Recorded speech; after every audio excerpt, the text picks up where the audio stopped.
आज मैं जिस स्थान पर हूँ वहाँ के दर्शन मात्र से हमें चारों धाम की यात्रा का पुण्य प्राप्त होता है। इस स्थान से हमारे इतिहास की एक महान गाथा जुड़ी है, एक चक्रवर्ती राजा के महान योगी बनने तक की यात्रा की गाथा। महान राजा विक्रमादित्य के बड़े भाई चक्रवर्ती सम्राट उज्जैनी नरेश राजा भर्तहरि अपनी पत्नी पिंगला से अत्यधिक प्रेम करते थे। उन्होंने एक बार अपनी पत्नी की परीक्षा लेने की सोची। जब वो आखेट खेलने गए, उन्होंने अपनी मृत्यु का झूठा संदेश अपनी पत्नी तक पहुंचाया। पत्नी ये संदेश सुनते ही मृत्यु को प्राप्त हो गई। राजा ये जान अत्यंत दुखी हुए, शमशान जाकर अपनी पत्नी की चिता के सामने बैठकर रोने लगे। उसी समय उनके सामने एक व्यक्ति एक मटकी के साथ वहां गुजरे। उन्होंने उस मटकी को नीचे फेंक के फोड़ दिया और फिर उस मटकी के लिए रोने लगे। महाराज ने उनसे कहा कि आप क्यों रो रहे हैं, मैं आपको ऐसी सैकड़ों मटकी ला के दे सकता हूँ।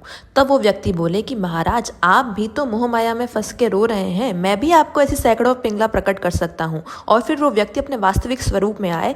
वो थे महान तेजस्वी गुरु गोरक्षनाथ जी। गुरु गोरक्षनाथ जी ने अपनी साधना से वहां अनंत पिंगलाएं प्रकट की। महाराज भर्तहरि देखकर विस्मित हो गए। उनके अंदर एक अनोखी अनुभूति जागृत हुई। सत्य असत्य मोह माया का भेद उनके सामने खुलने लगा। उन्हें ये विवेक जागृत हुआ कि ये संसार नश्वर है।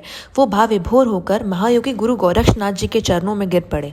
गुरु गोरक्षनाथ जी ने उन्हें योग और वैराग्य का उपदेश दिया और उन्हें अपना शिष्य स्वीकार किया। राजा भर्तहरि ने इन गुफाओं में 12 वर्ष तक कठोर तपस्या कर अनेक सिद्धियां प्राप्त की। उन्होंने नीति शतक, श्रृंगार शतक और वैराग्य शतक जैसी महान कृतियां लिखी।